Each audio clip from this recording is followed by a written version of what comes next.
तो एक जमीन का टुकड़ा आपको ये दिखाई दे रहा है, this is the part of land, जमीन का टुकड़ा है। इससे बड़ा जमीन का टुकड़ा आज तक कभी यहां तो नहीं हुआ है। इसी टुकड़े को टूट टूट कर जो आज हम बात करते हैं, हमारे पास अलग अलग महाद्वीप है या कॉन्टिनेंट है, और आसपास जो मुझे दिखाई दे रहा है भाई, ये है पानी। पानी मतलब ये सबसे बड़ा पानी की बॉडी है और इसका नाम है पैंथालासा। यानी एक चीज मैंने बोली, अगर मेरे सामने कभी वर्ड निकल कर आए तो मैं कहता हूं सबसे बड़ा जमीन की अगर मेरे पास कोई बॉडी पास मास है तो इसका आंसर रहेगा भाई पेंजिया। क्या हर बच्चा याद रख लेगा? इसका आंसर क्या रहेगा मेरे प्यारे बच्चे? इसका आंसर रहेगा पेंजिया। ये मुझे याद रखना है अगर एग्जाम में है। मतलब क्वेश्चन सिंपल सा है, कॉन्टिनेंट नहीं कह रहा हूं, महाद्वीप नहीं कह रहा हूं, मैं आपसे कह रहा हूं इससे बड़ा जमीन का टुकड़ा हमारे पास नहीं। एक चीज, अगर मुझसे कोई कहता है सबसे बड़ी पानी की बॉडी, सबसे बड़ा वाटर बॉडी अगर मेरे सामने आएगा तो भाई याद रख लीजिएगा इसका नाम होगा पैंथालासा।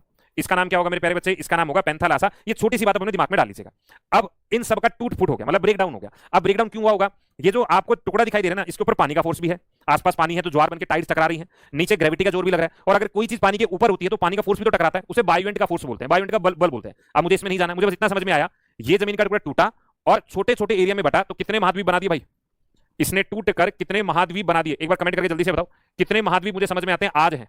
आज की डेट में कितने महाद्वीप हैं? अगर मेरे प्यारे बच्चे पूछा जाएगा तो आंसर आएगा भैया 7। आंसर क्या आएगा? 7। ऐसी उसने अलग अलग पानी की बॉडी बना दी तो 5 महासागर बना दिए। अगर मैं आपसे पूछूं सबसे बड़ा महाद्वीप, सबसे बड़ा महाद्वीप अगर मुझसे पूछा जाएगा बेटा आंसर क्या लगाना है? सबसे बड़ा महाद्वीप जैसे एशिया है, अफ्रीका है, नॉर्थ अमेरिका है, साउथ अमेरिका है, ठीक है, ऐसा आपने अलग अलग पढ़ा, यूरोप पढ़ा है, तो अगर मुझसे पूछा जा रहा है सबसे बड़ा महाद्वीप कौन सा है तो आंसर लगाना मेरे प्यारे बच्चे एशिया होगा।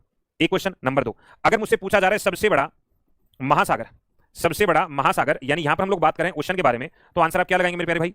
कि इससे बड़ा हमने ओशन आज तक नहीं देखा, इससे बड़ा ओशन हमने नहीं देखा, तो आंसर रहेगा प्रशांत महासागर। आंसर क्या रहेगा मेरे प्यारे भाई? प्रशांत महासागर यानी पैसिफिक ओशन। ये बिल्कुल बेसिक डाटा है। अब रुकेगा, इस बेसिक डाटा आने से पहले थोड़ा और ब्रेक लेते हैं। मैं कहता हूं जमीन का टुकड़ा मैंने देखा है, हाँ सर देखा है। आसपास पानी देखा है, हाँ देखा है। ये जमीन का टुकड़ा ना 2 भागों में सबसे पहले टूटता है, मतलब आज तो हम महाद्वीप बोल रहे हैं लेकिन उससे पहले 2 भागों में टूटा। एक भाग था लोरेशिया, ठीक है, एक भाग था गोंडवाना लैंड। दोबारा बोलो, एक भाग था लोरेशिया, इसी को बहुत सारी जगहों पर लिखा जाता है अंगारा लैंड, इस भाग को लिखा जाता है गोंडवाना लैंड। क्या मुझे याद रहेगा भाई? इतनी सी बात बताओ। मतलब ये पूरा जो पेंजिया था ये लोरेशिया और अंगारा लैंड में टूट गया, या लोरेशिया और गोंडवाना लैंड में टूटा है। ये हिस्सा क्या रिप्रेजेंट करता है? ऐसा मान के चलते हैं ये सेंटर वाला लाइन है जो पृथ्वी के बीचों बीच जा रही है, इससे ऊपर जो होगा वो लोरेशिया, इससे नीचे जो होगा वो गोंडवाना। इसका मेरे लाइफ में क्या ग्राम है देखो, ये नॉर्थ अमेरिका दिखाई दे रहा है, यहाँ पे एक वर्ड लिखा है यूरेशिया, मतलब ये वो वाला हो गया जैसे लड़का लड़की के नाम फिर कॉमन नेम बना देते हैं, एक कॉमन नेम बना देते हैं, जैसे हम रमेश और पूजा, रैंपो, ऐसा नाम बनाते हो, तो हमने यूरोप और एशिया वाला वर्ड जोड़कर यूरेशिया बना दिया। It is a combination of Europe and Asia. ये यूरोप प्लस एशिया का कॉम्बिनेशन है, इसको अलग मत समझिएगा, ये इन्हीं का कॉम्बिनेशन है। क्या ये तो आसान है यार, ये तो आसान है। यूरोप प्लस एशिया क्या दिक्कत है? इसको हम यूरेशिया बोल दिया, ठीक है भाई, क्लियर है वाली बात। वापस से आई, जो नीचे वाला पोर्शन बचा इसमें साउथ अमेरिका चला गया, अफ्रीका चला गया, ऑस्ट्रेलिया चला गया और एंटार्क्टिका चला गया। अगर तुम यहाँ पे घूर के देखोगे, क्योंकि ज्योग्राफी घूरने का गेम है भाई, और मैं जानता हूं तुमसे ज्यादा घूरने में एक्सपर्ट कोई है ही नहीं, ऐसे घूरते हो कि सामने वाला शर्मा जाए। इधर देखो फिर से घूर के, क्या मुझे इंडिया दिखाई दे रहा है?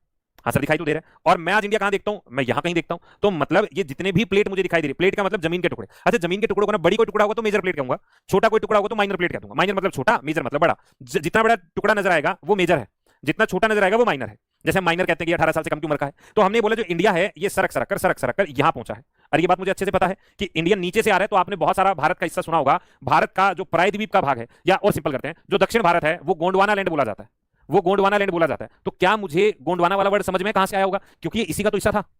अच्छा तभी तो इसको गोंडवाना बोला गया, क्योंकि इसी का हिस्सा टूट के ऊपर आ रहा है।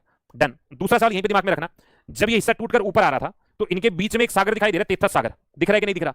तो मैंने कहा एक ये वाली प्लेट है, यानी ये वाली एशिया दिखाई दे रहा है, ये पूरा यूरेशिया वाला ये वाली प्लेट है, नीचे से भारत ऊपर आ रहा है, बीच में एक सागर है। जब ये दोनों प्लेट टकराई ना, तो जितना सागर में कंकड़ पत्थर मिट्टी जो भी था वो उठकर ऊपर आ गया और उसने आज का हिमालय बना दिया। सुनते हुए ऊपर आ गई, मैंने कहा जब टकराई तो हिमालय बना। अच्छा हिमालय जब टकराई थी ना तो पत्थर ऊपर नीचे थे, तो कहीं से तो चोटियां ऊंची हैं और कहीं से चौड़ाई ज्यादा है, उसको हम डिटेल में समझेंगे जब पर्वतों पे जाएंगे। तो अभी के लिए तो समझ लो कि भारत यहाँ पे क्यों आया, तैरता हुआ ऊपर आ गया। अभी आपने कुछ समय पहले अफ्रीका या अफ्रीका का कुछ हिस्सा टूटकर हमारी तरफ आएगा और हम बर्फ से लद जाएंगे, ऐसा तुमने सुना था भी न्यूज में कुछ समय पहले चला था कि भैया वो हिस्सा टूट कर आएगा। देखो वो हिस्सा टूट कर आएगा भी ना, तो जब तक हम तो जिंदा नहीं रहेंगे, हम तो जब तक स्वाहा हम तो निपट लेंगे जब तक, तो जब आएगा तब आएगा, लेकिन आएगा। क्योंकि ये जो पूरा कॉन्टिनेंट, ये पूरे महाद्वीप का पिक्चर देख रहे हो, ये समय समय के अनुसार बदलती रहेगी, क्योंकि प्लेट है घूम रही है, बस वो घूम इतना स्लो रही है कि हमारी पीढ़ियां निकल जा रही हैं, तो हम नहीं चेक कर पा रहे कि दादाजी आप अफ्रीका में तो नहीं थे। नहीं, इतना भी जल्दी नहीं है, इट्स टेक टाइम है ना, लंबा प्रोसेस है, हर चीज का एक प्रोसेस का समय। तो हमें समझ में आ गया, लोरेशिया का मतलब उत्तर के सारे, नॉर्थ अमेरिका है, यूरोप है, एशिया वो इसी के अंदर आएगा। गोंडवाना के अंदर निचले सारे, यानी south America, Africa, Australia, Antarctica वो इसके अंदर है।